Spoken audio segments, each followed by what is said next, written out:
안녕하세요. 퍼포먼스 1본부 4팀 김주현입니다. 오늘은 대용량 업종 성과 개선 사례를 준비해봤는데요. 물건을 대용량으로 판매하는 경우 전환수 자체가 많이 나오기는 힘드실 겁니다. 이러한 대용량 제품의 경우 전환수를 증대하는 방법과 더불어 어떻게 하면 매출 볼륨을 확 증가시킬 수 있는지 그 전략을 말씀드리고자 합니다. 오늘은 제가 맡고 있는 계정 중 하나인 대용량 제품 업종 2사에 관한 광고 성과 개선 사례를 말씀드리면서 해당 업종에 대한 네이버 광고 마케팅 전략을 소개해드리도록 하겠습니다.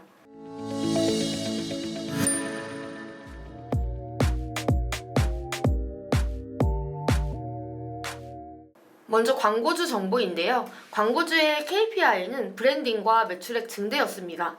집행 매체는 네이버였고 예산은 100만원 이하인데요. 광고 이력은 이전에 직접 세팅해 주시다가 성과가 나오지 않아서 대행사에 맡겨주신 케이스입니다.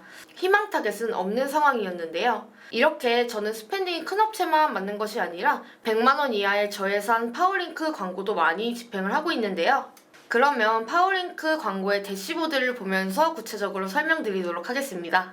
먼저 대시보드를 보시면 노출수는 28만 8,316회에서 357만 192회로 증가하였는데요.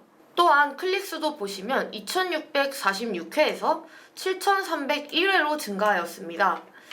따라서 클릭률 0.92%에서 클릭률 2.05%로 증가를 하였고요. 광고를 처음 집행한 달에서 40만원대의 예산으로 운영이 되었다가 광고 성과가 꾸준히 개선됨에 따라서 72만원, 지금은 100만원대까지 광고 예산이 증가된 상황입니다. 다음으로는 전환수와 광고 수익률을 대시보드로 함께 보겠습니다. 기존에 세팅을 해주셨을 때 전환수는 5회였는데 제가 이간 후에는 전환수가 16회로 증가하였습니다. 전환수가 16회면 좀 적은 게 아닌가라고 생각하실 수도 있는데 대용량 업종의 경우에서는 한 건의 구매도 일어나기가 조금 힘든 부분이 있어서 이 부분을 고려해서 봐주시면 될 것 같습니다. 따라서 전환율은 0.09%로 매우 낮은 상황에서 0.6%로 증가를 하였고요. 전환 매출액은 17만 500원대에서 67만 2,400원대로 증가하였습니다. 마지막으로 광고 수익률, 즉 로아스는 24.68%에서 151.29%로 6배 이상 성장을 하였습니다. 지금까지 정리를 해보자면 9월 대비 10월 한 달간 노출이 68만 876회가 증가하였고요. 클릭수는 4,655회 증가, 클릭률은 1.13% 상승, 전환수는 11건 증가, 전환 매출액은 50만 1,900원 증가, 로아스는 126.61% 상승하였습니다. 그래서 개선 포인트를 보자면 우선 기존에 직접 세팅을 해주셨을 때 미흡했던 타겟팅, 확장 소재, 캠페인, 그룹 분리, 그룹별 키워드 관리를 개선해 주었는데요. 또한 대용량 제품으로 전환수와 광고 수익률을 크게 끌어올리는 것에는 한계가 있었기 때문에 도매 그룹을 따로 분리하여서 도매 관련 소구점을 테스트해 주었습니다. 이런 개선점에 대해서 구체적으로 설명드리도록 하겠습니다. 스텝 1. 타겟팅, 확장 소재, 캠페인과 그룹 분리입니다. 기존에는 따로 없었던 연령과 요일, 시간대 타겟팅을 해주었는데요. 많은 광고주분들이 직접 파워링크를 세팅해주셨을 때 소재나 키워드는 잘 세팅해주고 계시지만 연령과 요일, 시간대 타겟팅을 잘 안 해주고 계시는 부분이 있습니다. 따라서 다차원 보고서의 데이터를 통해서 전환이 많이 일어나는 연령과 요일, 시간대를 타겟팅해주었습니다.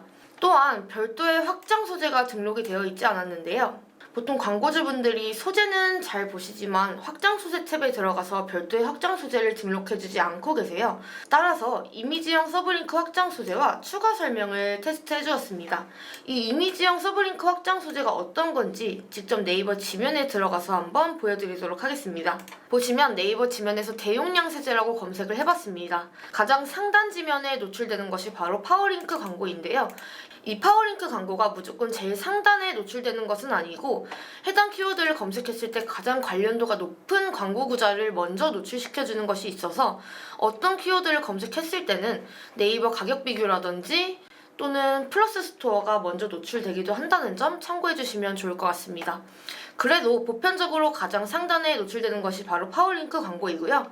제일 첫 번째 업체인 살림백서 업체를 보면 좌우로 길게 이미지 소재가 많이 노출되는 것을 볼 수 있습니다. 이 소재는 바로 플레이스 확장 소재로 봐주시면 될 것 같아요.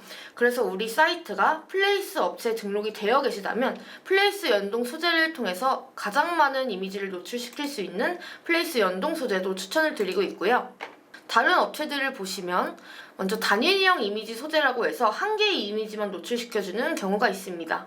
근데 아무래도 단일형 소재인 한 개의 이미지를 노출시키는 것보다 아래 업체인 이미지형 서브링크 총 3개의 이미지를 노출시키는 것이 좀 더 주목도가 높고 클릭률을 높일 수 있는 포인트이기 때문에 확장 소재를 등록하실 때 아까 말씀드린 플레이스 연동 소재를 쓰기 어려우신 상황이라면 이미지형 서브링크를 가장 추천드리고 있습니다.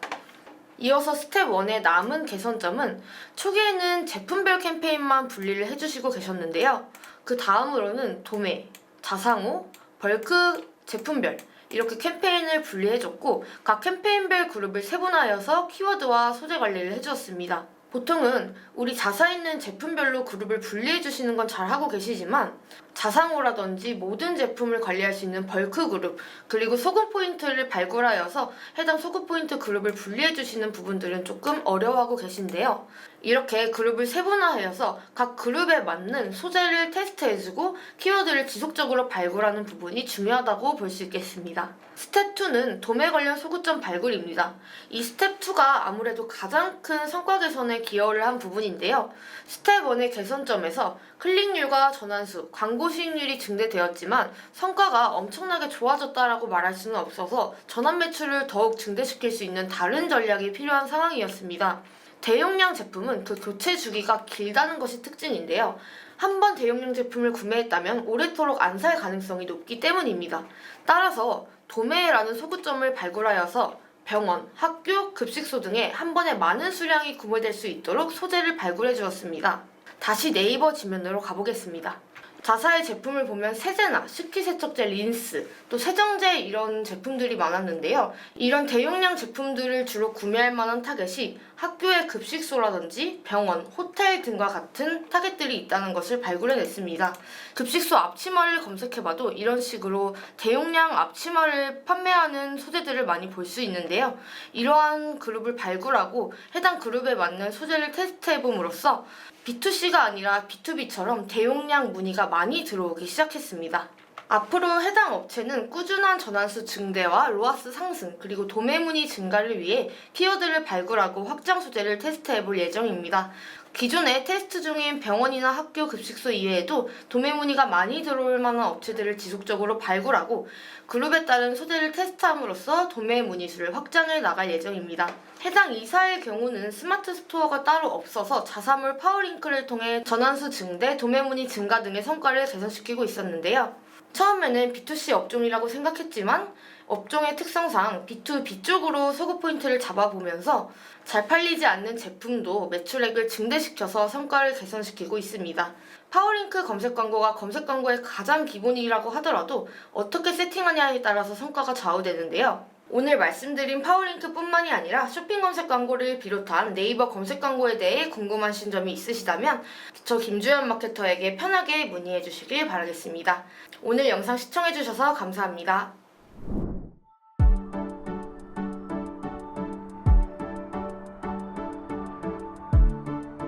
구독과 좋아요는 컨텐츠 제작에 힘이 됩니다.